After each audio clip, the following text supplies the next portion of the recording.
Glória a Deus. Eu quero cumprimentar você com a paz do Senhor.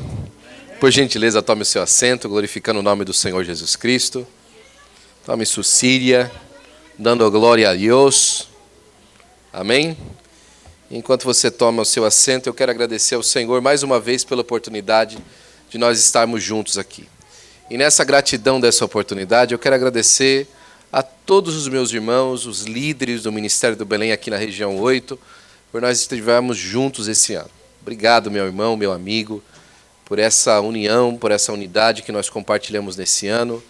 E eu espero que em 2023 a gente possa estar mais unido, mais firme com Jesus e celebrando ainda vitórias maiores do que essas que nós temos celebrados para a glória do nome do Senhor Jesus Cristo. Amém? Amém? Amém. Amém. Glória a Deus. Abra sua Bíblia comigo, por gentileza, no Evangelho, segundo escreveu Marcos, no capítulo de número 1, e o verso de número 4 até o 8. Nessa tarde, enquanto eu meditava a respeito desse culto, de nós estarmos juntos nesse último dia do ano, o Senhor me fez lembrar desse personagem bíblico que tantas lições tem para nós, pela sua grandeza e pela sua humildade. Marcos, capítulo de número 1, Evangelho segundo escreveu São Marcos, capítulo de número 1, versículo 4 e 8. E alguém precisa de parar lá na salinha, lá que está vindo até aqui. Glória a Deus. A partir do versículo 4 diz assim a minha Bíblia e a sua também. Apareceu João batizando no deserto e pregando o batismo de arrependimento para a remissão de pecados. E toda a província da Judéia e todos os habitantes de Jerusalém iam ter com ele. E todos eram batizados por ele no rio Jordão, confessando os seus pecados. E João andava vestido de pelos de camelo e com um cinto de couro em redor dos seus lombos, e comia gafanhotos e mel silvestre. E pregava dizendo, após mim vem aquele que é mais forte do que eu, que é maior do que eu, do qual não sou digno de, abaixando-me, desatar a correia das sandálias. Eu, em verdade, tenho-vos batizado com água. Ele, porém, vos batizará com o Espírito Santo. Amém. Marcos, ele escreve essa coletânea das memórias do Senhor Jesus Cristo, a quem nós conhecemos como Evangelho segundo São Marcos. E a alta crítica teológica fala que ele escreve essas coletâneas das histórias que se conheciam a respeito do Senhor Jesus Cristo, baseado nas contas de Pedro, aquilo que Pedro contou para ele, junto com os discípulos que viveram ali. Marcos foi contemporâneo de Jesus, ele andou junto com o Senhor Jesus Cristo, mas ainda a idade dele era bastante tenra. Provavelmente João Marcos tinha entre 11 e 13 anos de idade nos dias da crucificação, que antecederam a crucificação do Senhor Jesus Cristo. Então ele, que era filho, ou daquela mulher que Pedro voltou para casa dela quando ele saiu da prisão, você lembra? Que ele sai da prisão e aí ele bate na porta, a menina abre a porta e corre para dentro, não deixa ele entrar. Vai falar, Pedro está lá fora. Abre a porta então, né, menina? Deixa o rapaz entrar, o homem está todo mundo procurando ele na cidade. Então, aquela senhora daquela casa era a mãe de João Marcos, que ela era também irmã do Barnabé, né? de José de Chipre, o Barnabé. Então, João Marcos era sobrinho de Barnabé. E mais para frente faz aquela viagem missionária, depois é barrado pelo próprio Paulo por conta de algum problema que ele apresentou no meio do caminho, e acaba então se unindo junto com essa linha crescente de Jerusalém, que acaba depois indo para Roma, e João Marcos aí vira o fiel escudeiro de Pedro até os últimos dias. É interessante a gente pensar em tudo isso, porque a história da gente não é feita de um ato. A história da vida da gente não é feita de um ato apenas, e nem dos atos mais importantes. Se conta a história, certa vez, de que um grande pastor na Itália morreu. E esse pastor era muito querido por todos da igreja. Tinha marcado a vida de muita gente.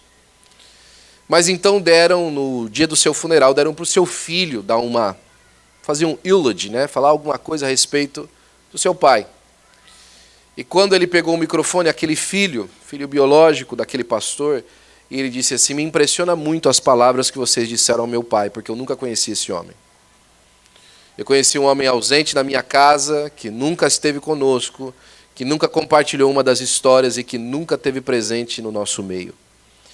Parabéns pelo pastor de vocês, mas esse homem, meu pai, não era esse homem que vocês estão falando. É duro, não é? Porque a nossa vida não é feita pelos atos públicos também. Ela é feita pelos atos que nós fazemos de maneira interna, introspectiva. A Bíblia vai dizer da história desse rapaz, que João Marcos escreve, que nasceu com uma promessa. Ele nasceu com uma chamada especial e específica. E aqui os calvinistas amam isso, né? Porque isso vai muito de acordo com a predestinação que eles pregam, mas a realidade é que João Batista, ele aceitou aquilo que Deus queria para ele. Ele, no seu livre-arbítrio, tomou parte da promessa que Deus tinha a respeito da sua pessoa e cumpriu o seu ministério. Agora é interessante que João Batista, ele aparece agora na idade adulta, no meio do deserto. Lucas, ele compara essa história de uma maneira interessante. Ele fala assim: olha, no ano que o fulano de tal estava no trono tal, que Pôncio Pilatos estava na Judeia, que Herodes era tetrarca, e que o fulano de tal, que César Augusto era o César da época. Nesse ano que todas essas pessoas de posições importantes, Deus começou a falar por João Batista no deserto. Quando todos estavam vivendo o glamour da sua vida, Deus apareceu falando através desse homem simples, João Batista. E João Batista, nesse momento que Marcos começa a descrever dele, fala que ele apareceu. E quem aparece é porque ganha notoriedade. Sabia que é importante ganhar notoriedade? As pessoas falam bastante do anonimato, e eu concordo que o anonimato é algo que nos resguarda de muitos problemas. Ser anônimo é uma bênção. Mas há momentos na vida que, principalmente quando o nome de Deus é envolvido, quando a glória do Senhor é envolvida, você precisa aparecer. E aparecer com coragem. Aparecer com ousadia. Porque já que nas cidades as grandes autoridades não permitiam que João Batista batizasse, que João Batista pregasse a sua mensagem de arrependimento, ele fazia então no deserto. Bem-vindo a Los Angeles e região. Apareceu João Batista no deserto. Sabe, eu não sei se você já ouviu alguma coisa assim, né, a respeito da nossa região. A região da Califórnia é uma região de cemitério de igreja, de cemitério de pastor. A região da Califórnia é um lugar difícil. A região da Califórnia é um lugar que não dá fruto. Mas no meio do deserto, onde não tinha ninguém, apareceu João Batista batizando. Apareceu João Batista cumprindo o seu ministério e a sua chamada. Porque, aqui vem o primeiro parênteses. Para quem está querendo, para quem está abraçando a sua chamada e aquilo que Deus o chamou para fazer, não existe lugar deserto onde Deus não leve as pessoas para lá conhecerem o homem de Deus. As pessoas vêm de longe para ouvir a voz que diz algo diferente, que está falando de uma esperança nova, porque está todo mundo farto da esperança antiga. As pessoas estão fartas de falsas esperanças. Nosso pastor sempre costuma falar isso, e é uma dos grandes detalhes a respeito dele que a gente acha incrível, fantástico, né? A gente fica incrível, né? O pastor sempre lembra de púlpito que quando Jesus voltar, ele não vem para ser candidato de direita nem de esquerda. Jesus não vem para apoiar o Bolsonaro, nem também para vouch pelo Joe Biden. A palavra de Deus fala que quando Jesus voltar, ele vai tomar o poder. Jesus vem tomar o poder é dele, ele vem para tomar o poder. E aparece João Batista, entendendo que as posições políticas estão no seu lugar, mas o seu lugar diante de Deus é mais alto do que todos eles, para a glória do nome do Senhor Jesus Cristo. E a pregação desse João Batista no deserto era a respeito de arrependimento e remissão dos pecados. São duas coisas bastante congruentes, mas que não são a mesma.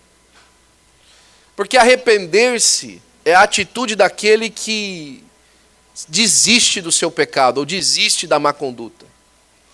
É aquele que volta atrás do seu pensamento maligno ou na sua ideia de maldade. Ele não quer mais aquilo. Ele se arrepende por aquilo. Mas tem muita gente na cadeia pagando pena arrependido. Ele está arrependido, mas ele continua pagando a pena. Ele está arrependido, mas ele continua atrás das grades. Ele está arrependido, mas a sua condição é a mesma. Certa vez, um jovem da nossa igreja teve um sonho e depois contou para mim. Falou assim: pastor Will, eu tive um sonho essa noite e o Senhor me mostrou eu andando por uma grande cadeia. E eu andava naquele corredor daquela cadeia e eu percebi alguma coisa interessante, que todas as celas estavam abertas, mas todos os presos estavam lá dentro. Todos eles choravam pelo seu motivo de estar lá, mas ninguém saía para fora.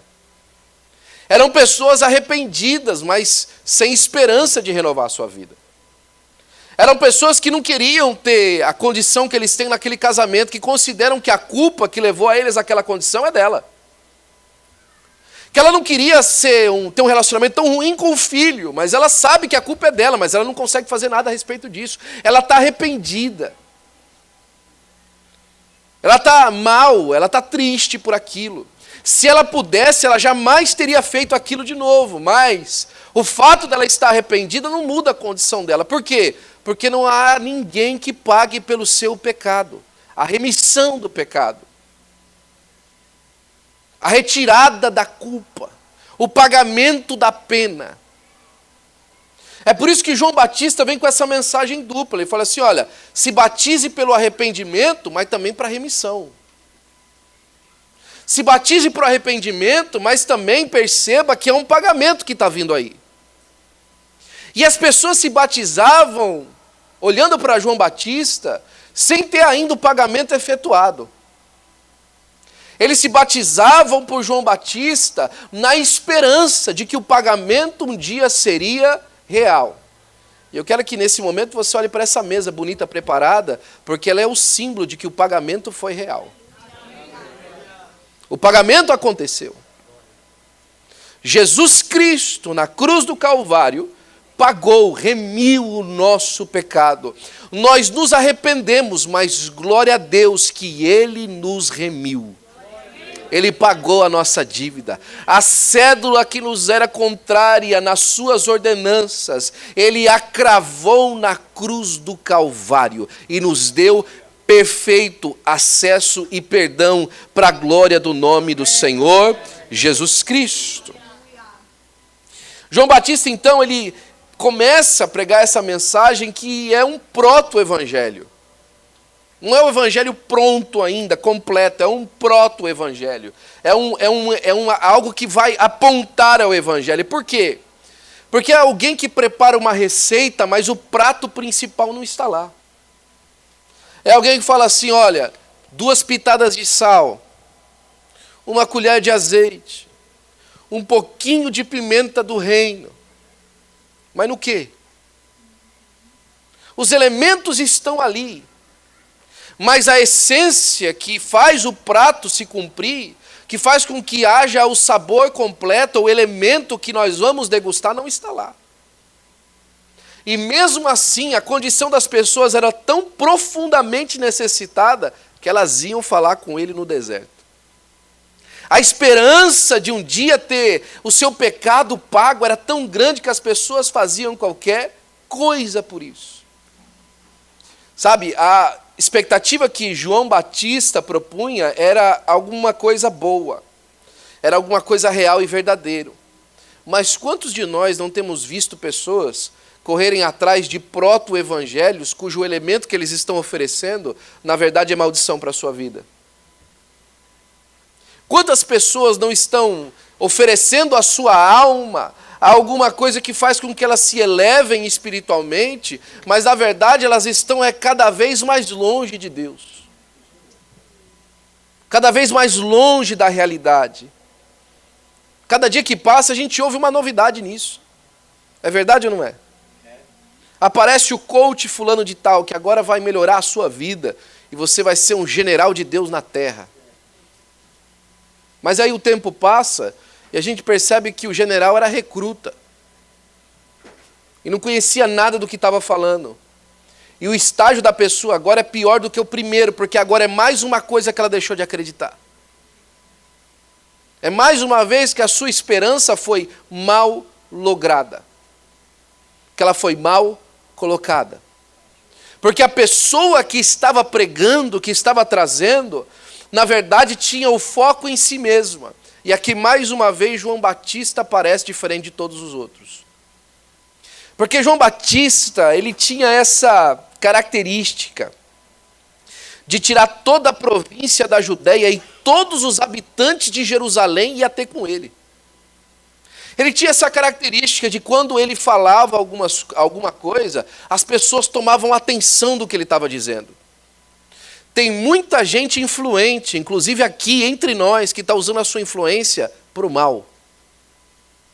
Você já imagina naquela época conseguir tirar uma pessoa da sua cidade fortificada e levar você para o deserto para a pessoa te ouvir? Você já imaginou a influência de João Batista? João Batista, se tivesse no Instagram, com certeza teria mais de 10 milhões de seguidores. Com certeza, as lives do João Batista seriam com mais de 90 mil pessoas assistindo ao mesmo tempo. Se o João Batista lançasse uma NFT, com certeza ela seria comprada e o preço dela dobraria muito rápido. Se ele fizesse propaganda de uma cryptocurrency, ela seria aumentada em momentos assim instantâneos. Se ele fabricasse bateria, com certeza ele seria o dono do Twitter também. João Batista era alguém de uma influência fantástica. Era alguém de um alcance que até então as pessoas há muito tempo não viam. Mais de 400 anos de silêncio em Israel. Que não se levantava nenhum profeta. Olha, há 100 anos atrás, há 100 e poucos anos atrás, mais precisamente 116 anos atrás, em abril de 1906, essa terra aqui onde você está vivendo, ela foi bagunçada, caotizada, chacoalhada pelo poder de Deus ali na Rua Susa. Sim, senhor, eu vou tentar. Esse lugar que eu e você estamos vivendo, este mesmo lugar que estamos agora, fuera chacoalhado, sacudido por el poder de Dios en Azusa, na calle Azusa, em 1906. Fazia mais de centenas de anos que não se ouvia um avivamento dessa magnitude. E desde os dias da igreja primitiva, coisa semelhante não havia acontecido aqui. Há 116 anos atrás. E a minha pergunta, enquanto pregando no deserto, junto com você, meu amigo e minha amiga, é porque, Senhor, faz de novo. Faz mais uma vez aquilo que o Senhor fez lá atrás. E quando a gente olha para a influência de João Batista, a gente percebe que ele tinha condição de atrair as pessoas, mas quando as pessoas chegavam até João Batista, a primeira coisa que ele percebia, porque todo mundo precisava de perdão no pecado, o que as pessoas percebiam é que ele andava diferente, ele vestia diferente, ele comia diferente. Sabe, às vezes aqui as pessoas pegam nós pastores assembleanos fazendo proselitismo para o nosso uso e costume. E não tem nada a ver com isso. Vamos ver se hoje eu consigo te convencer que não é. Vamos ver se hoje eu consigo te convencer que não é. A nossa expressão externa, ela precisa sempre ser um exemplo do que aconteceu lá dentro. A nossa reverência externa precisa ser um exemplo daquilo que nós temos como intenção interna. Você se veste de acordo com a ocasião, é ou não é? Alguém já foi de pijama num casamento? Se você foi, você trouxe muita tristeza para alguém que você fez isso. As irmãs, por exemplo, podem me ajudar. Irmãs, se veste branco em um casamento? Por quê? Porque o branco é da noiva. A gente entende que até mesmo a ocasião, dependendo do que a gente vai, até mesmo a coloração que a gente usa é diferente.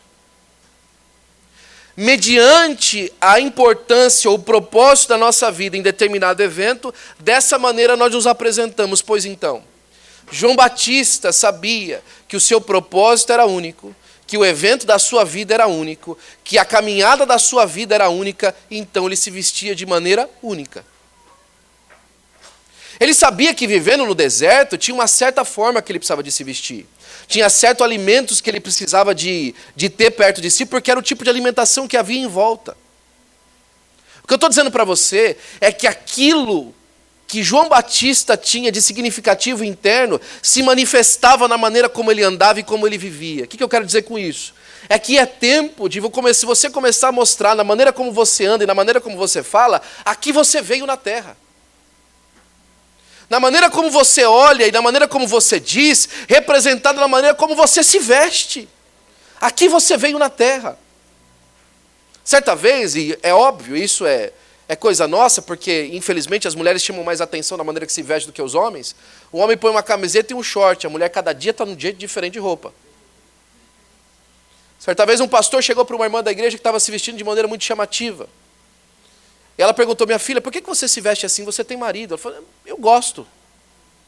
Aí ele fez a seguinte pergunta, falou: minha filha, se você soubesse que você não chamaria os olhos dos homens da igreja para você se vestindo desse jeito, você se vestiria? Ela falou: lógico que não. A maneira como você se apresenta é a expressão da intenção que você tem. E se as pessoas estão julgando você errado, será que não existe alguma coisa errada na maneira como você está se apresentando? Entenda, eu não estou falando de uso e costume, eu estou falando de propósito na vida. Eu estou falando daqui você veio na terra, pelo que você quer chamar a atenção. Quando as pessoas olhavam na rua, todo mundo sabia que era João Batista. Sabe quem mais? Elias. A marca de Elias era tão forte que certa vez ele profetizou alguma coisa e a pessoa ouviu e não sabia o nome dele e foi falar para o rei. Olha, rei, profetizaram aí que o senhor vai morrer e tal, e vai acontecer isso aí. Quem foi que falou? Ah, não sei o nome dele não. Como é que ele se vestia?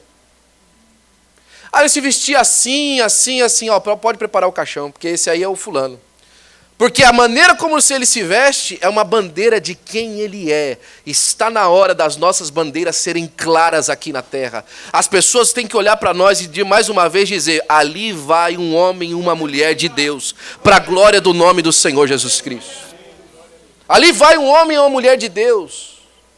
Não é porque ele é demodê, não é porque ele está fora da moda, é porque a sua vida está marcada com a glória de Deus em cada detalhe da sua expressão. A sua experiência com ele é sempre: esse homem tem um jeito diferente, essa mulher tem um jeito diferente. Olha a maneira como ela faz, olha a maneira como ele faz. Mas aí quando o João Batista abria a boca, ele não falava assim: olha o seguinte, estou vendendo um curso para você de 7 semanas para você saber como ser João Batista na terra. Não era isso que ele falava. Quando ele abria a boca, que você ia esperar, agora vai vir alguma coisa extraordinária desse homem. Ele vai dar uma chave do sucesso. Ele falava assim: olha, acha incrível o que eu estou falando? Pois então, após mim. Vocês gostaram do que eu estou dizendo? Mas olha, após mim vem um. Olha, o que minha vida está fazendo é apontar aquele que vem depois de mim. O que eu estou fazendo aqui é mostrar alguma coisa que não se resume na minha vida e na minha história. Eu estou apontando alguém, eu estou mostrando alguém. Eu estou chamando a atenção dos seus olhos e da sua vida a algo ainda que está para acontecer. Após mim vem um que é mais poderoso do que eu, que é mais forte do que eu, que é mais maravilhoso do que eu, que é mais glorioso do que eu, que o ministério dele abrange muito mais coisa do que eu, que aquilo que ele diz é muito melhor do que eu estou falando, e que aquilo que ele faz certamente é mais glorioso do que aquilo que eu faço. Após mim vem um, que é mais forte do que eu, do qual eu, quando olho para mim mesmo, olha, se eu me abaixar no chão, eu não sou digno de desatar as sandálias dos seus pés. Quem está dizendo, olha, eu em humilhação não posso nem tocar no pé dele. A expressão maior da vida de João Batista não era dizer, olha o que eu fiz, mas era dizer, olha o que ele é, olha quem ele é.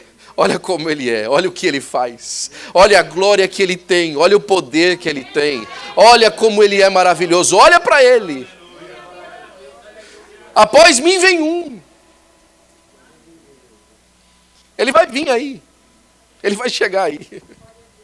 Já ele está chegando aí, você vai ver. E ele vem. E quando ele vier, tudo vai ser diferente, tudo vai ser melhor, tudo vai ser glorioso.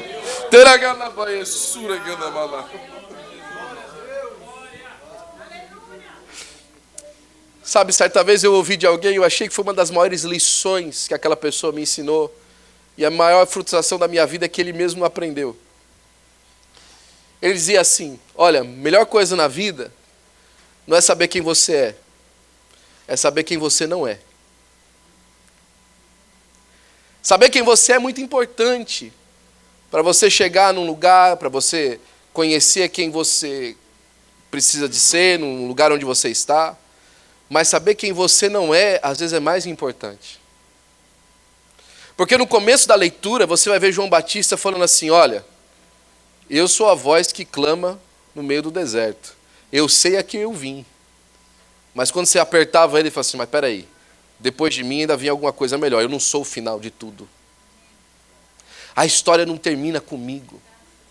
A história não termina com aquilo que eu faço. A história não termina com as minhas perspectivas, com os meus sonhos, com os meus projetos concluídos, não. A história termina quando ele concluir todos os projetos que ele tem sobre a terra, todos os sonhos que ele tem sobre a vida das pessoas. E o importante mesmo é que ele cresça e que eu diminua. João Batista nos dá uma lição devotada ao Senhor, uma vida de verdade para Jesus. Lembra quando você entregou a sua vida para Jesus?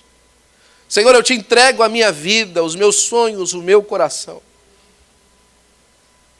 E agora o Espírito de Deus nos faz entender que tudo aquilo que Deus te levou a fazer, todos os lugares que Deus te colocou para ir, todas as coisas que Deus realizou através das suas mãos, eu quero que você entenda nessa noite, nessa última Santa Ceia de 2022, aqui como regional, que você olhe para você mesmo e entenda que tudo isso aconteceu para que após isso, as pessoas conheçam Jesus através daquilo que você disse e falou.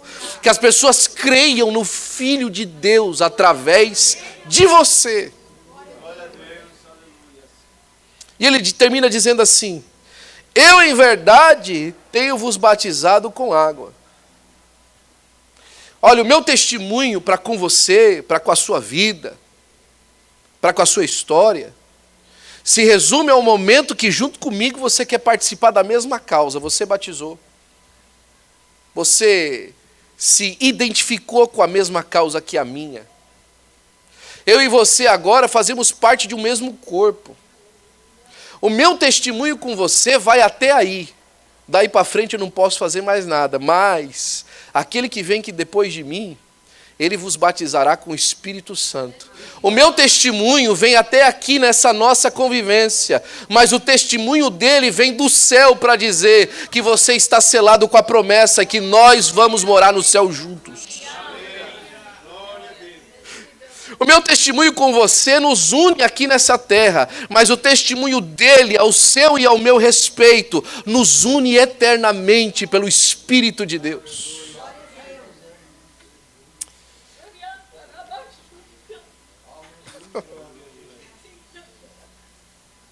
Quantas pessoas estavam precisando de ouvir uma mensagem assim hoje? Fala para mim. Entender que Deus as ama de tal ponto que Deus investiu a vida do filho dele e a sua para que ela fosse salva. Deus investiu as nossas vidas para que as pessoas fossem salvas.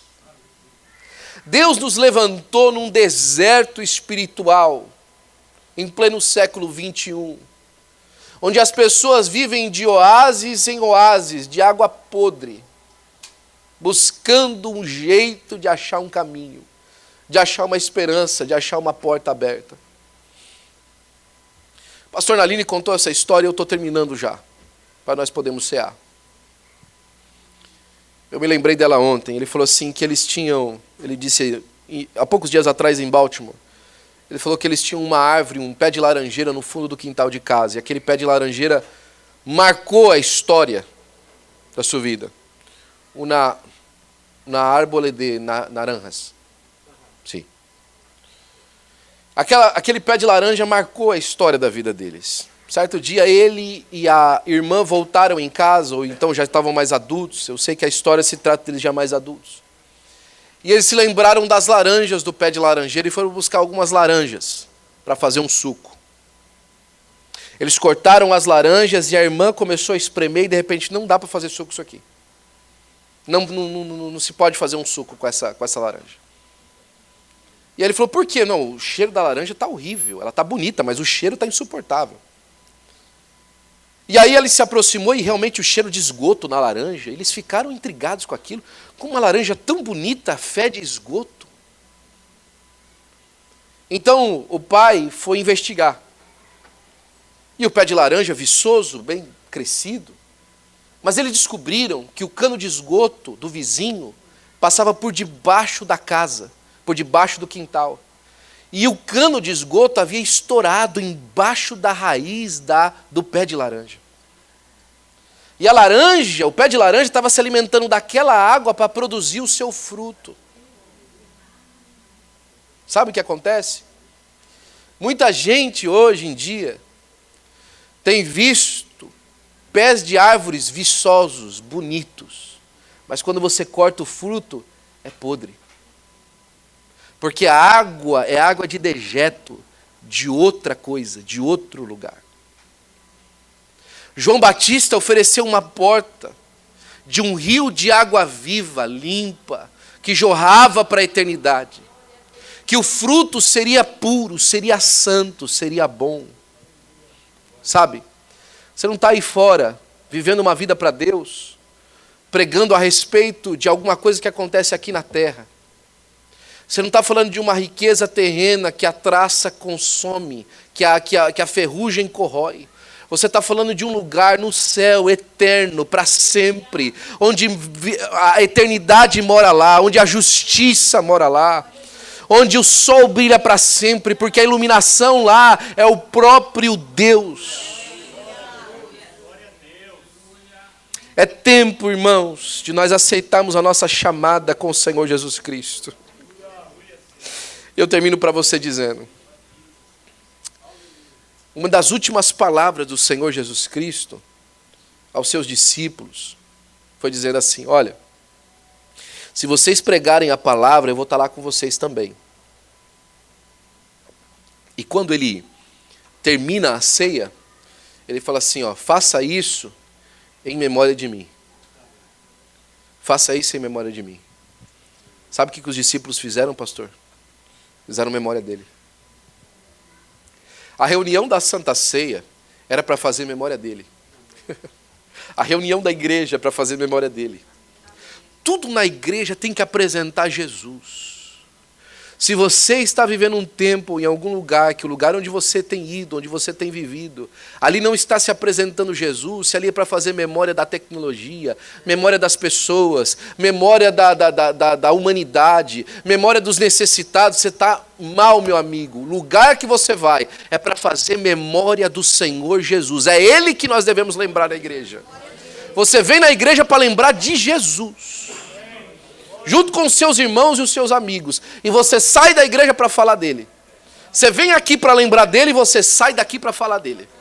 Você vem aqui para lembrar o que ele fez e você sai daqui para dizer o que ele fez. Você vem aqui para olhar para ele e sai daqui para dizer o que você viu. E assim nós alcançamos Los Angeles, Moreno Valley, Glendale, Garden Grove, mas eu estou pensando em outros lugares, que eu estou esquecendo o nome, mas agora eu lembrei. San Diego, Portland, Seattle. Por que não?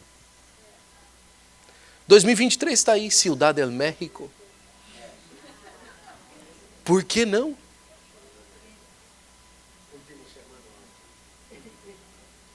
Arizona, Phoenix, no Arizona, por que não? Las Vegas, por que não? Eu quero incentivar o seu coração a esperar coisas grandiosas através da sua vida em 2023. Um pastor chegou no Senegal, e eu já disse que eu vou terminar 4 vezes, essa é a 5ª, eu prometo que essa é a última. Aprendi com o meu pastor. Um pastor chegou no Sudão e perguntou para um jovem no Sudão, num vilarejo muito pobre, perguntou para ele assim: meu jovem, o que você espera da vida? Qual que é a sua expectativa?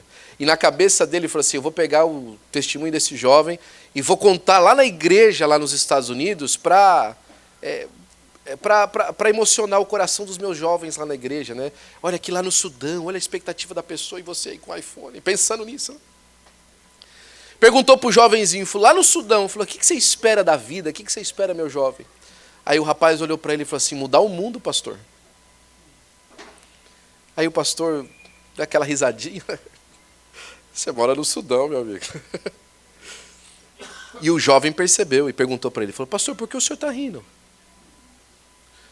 Pastor, aqueles 11 pescadores indoutos mudaram a história da humanidade porque eu não posso.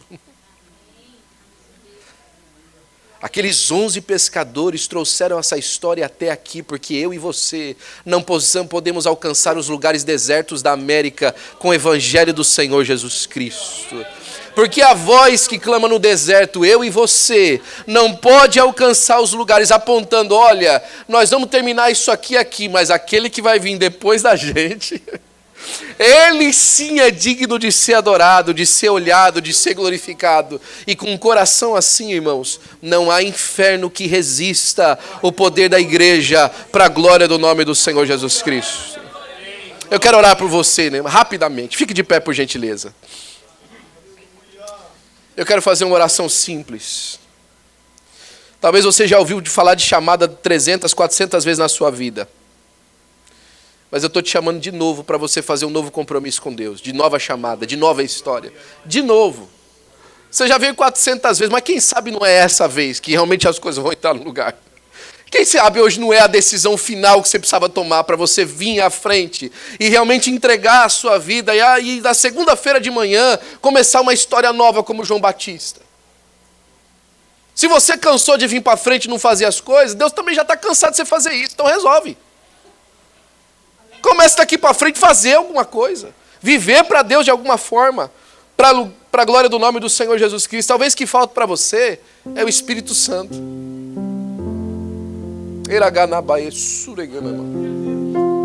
Talvez você já desceu as águas há muitos anos atrás.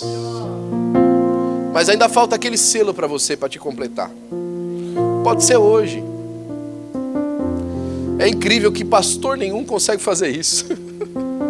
É só Jesus quem batiza no Espírito Santo.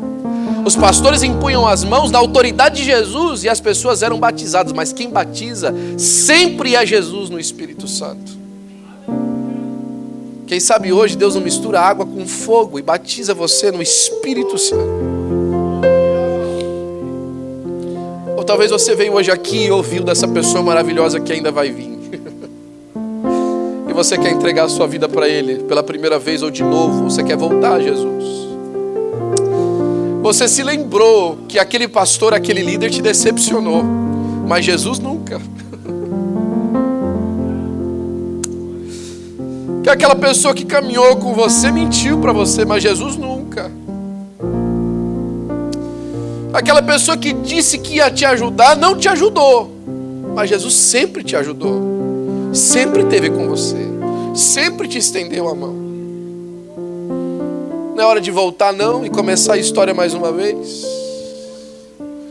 Nós vamos cantar Renova-me, Senhor Jesus, 2 vezes. E eu quero que você venha à frente, se Deus falou com você em qualquer desse tipo de apelo que eu fiz aqui nessa noite. Renova-me, Senhor Jesus. Já não quero ser igual.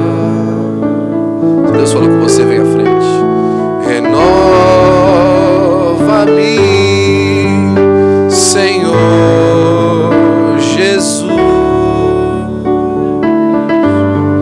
Põe em mim teu coração. Você quer alcançar vidas em 2023? Venha à frente.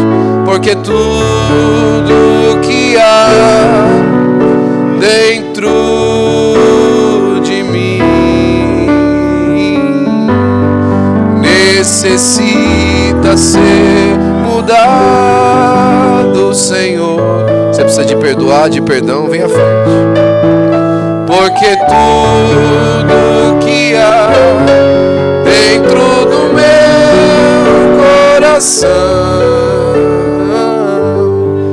necessita mais de Ti.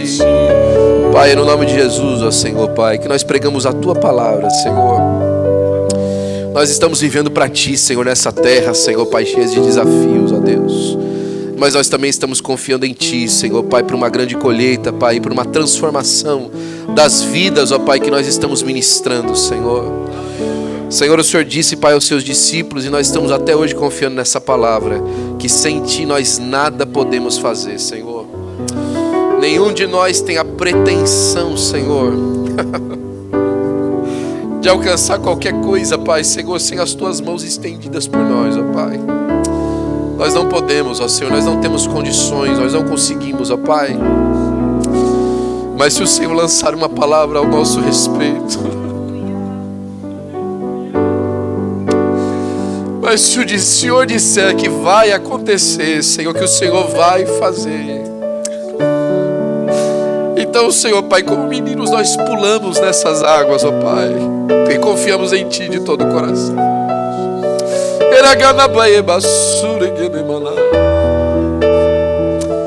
Completa a Tua obra, Senhor, no meio do Teu povo, Senhor, e faz a Tua vontade, Senhor. E nós daremos a honra, a glória e o louvor, em nome de Jesus, em nome de Jesus. Amém.